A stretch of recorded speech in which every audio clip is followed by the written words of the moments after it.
faire simple, et pour mémoire peut-être, ou pour le savoir, Valprès, c'est un centre de congrès de séminaire. Il y a un hôtel de 120 chambres, 30 salariés, à minima, à temps plein, 3,5 millions de chiffre d'affaires à peu près. C'est une structure à vocation commerciale, vous l'avez compris. Pour parler de la RSE, devant ses équipes, ses prospects, ses clients, et aussi ses amis, il faut d'abord avoir une posture d'humilité, je crois, parce que nul n'est prophète en son pays. Même si chaque jour on essaye d'inventer, de tenir et de développer des actions au service du bien commun, sachons faire preuve d'humilité. Sachons aussi nous réjouir de ce qui fonctionne. Je vais vous parler de 5 ou 6 actions que nous avons mises en place depuis plusieurs années. La première, ça concerne nos fournisseurs. On a, notamment pour nos fournisseurs PME et TPE, on a réduit nos délais de paiement. On paye à moins de 20 jours. On n'a pas des délais de paiement qui traînent. Ça compte. La deuxième, la chose qu'on a fait, c'est un intéressement. On en a parlé ce matin, de l'intéressement, la valeur de l'intéressement, l'importance de l'intéressement.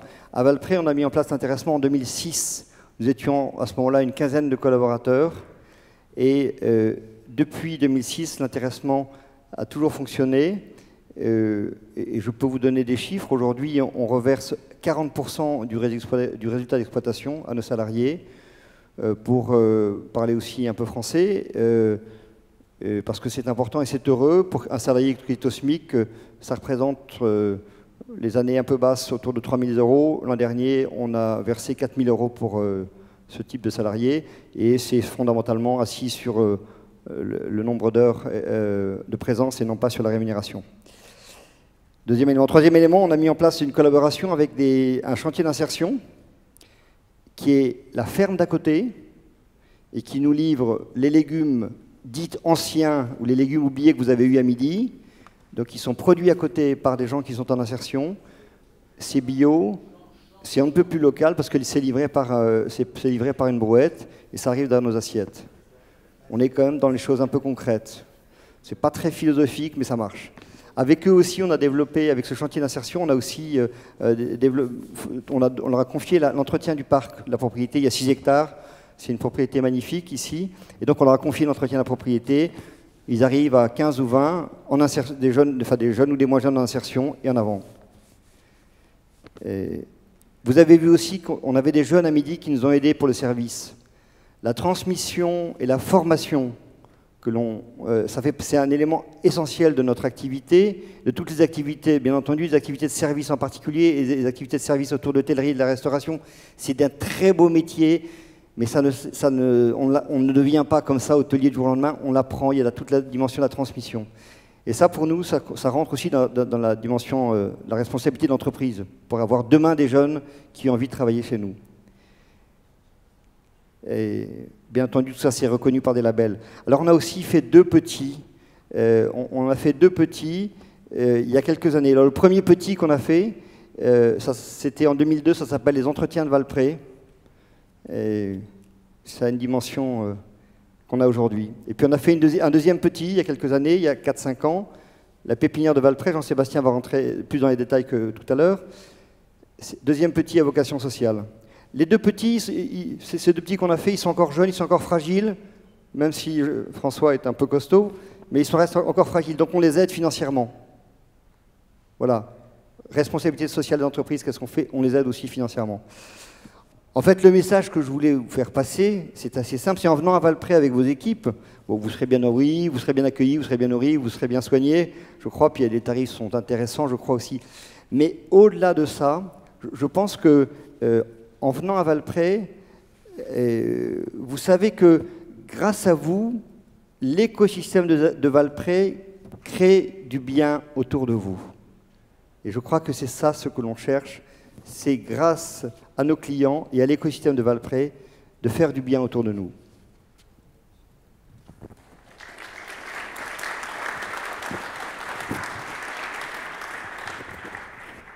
Alors merci Marc.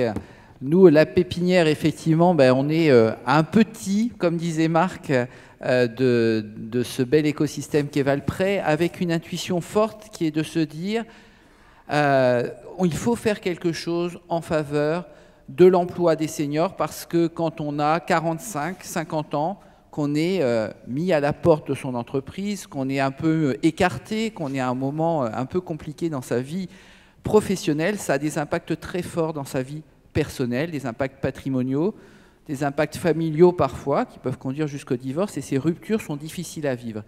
Et l'hypothèse de départ, et ce qui a fait qu'on a créé la pépinière de Valprès, c'est qu'on est convaincu qu'à 45-50 ans, l'entrepreneuriat, c'est la voie pour rebondir. Et c'est de là qu'est partie cette belle initiative qui est la pépinière de Valprès et qui est ce qu'on vit aujourd'hui.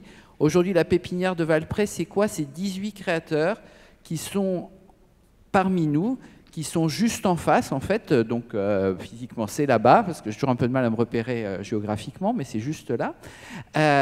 Et qui, chaque jour, vont s'entraider, vivre une aventure collective. Donc, c'est un ensemble d'aventures individuelles, mais au sein d'un collectif. Et c'est ce collectif qui les rend plus forts. Pourquoi je dis que ça les rend plus forts? Parce qu'aujourd'hui, on est passé... le taux moyen de survie d'une entreprise, c'est de 50%, à 3 à 5 ans. Et nous, aujourd'hui, à la pépinière de Valprès, on affiche des taux de réussite de 85% de réussite.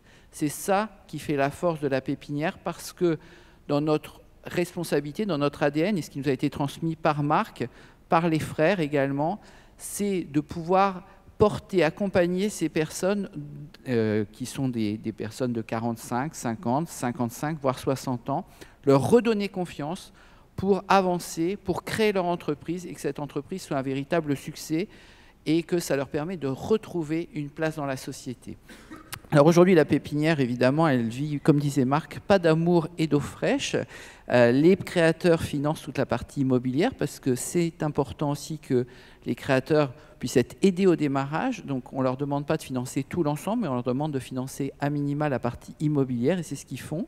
En revanche, toute la partie accompagnement, toute la partie animation de la pépinière, c'est financé à travers des actions de mécénat. Et c'était aussi important de rappeler ça et de vous rappeler que dans vos top bags que vous avez tous et toutes, vous avez ce petit flyer qui vous explique un petit peu qui nous sommes, qui sont nos créateurs. Vous avez au dos l'ensemble des portraits des créateurs. Et on vous invite également, si vous le souhaitez, à ne pas hésiter à devenir mécène, à parrainer un de ces créateurs, pourquoi pas financièrement, puisque nous sommes éligibles au mécénat d'entreprises et ou de particuliers. Donc n'hésitez pas, et on se tient évidemment à votre disposition. Vous verrez qu'on est toutes les personnes avec des foulards vertes, donc ce soir, pendant le cocktail ou tout à l'heure, n'hésitez pas à venir nous parler, à ce qu'on puisse vous expliquer et vous raconter notre belle aventure. Très bonne soirée et très bonne suite à tous.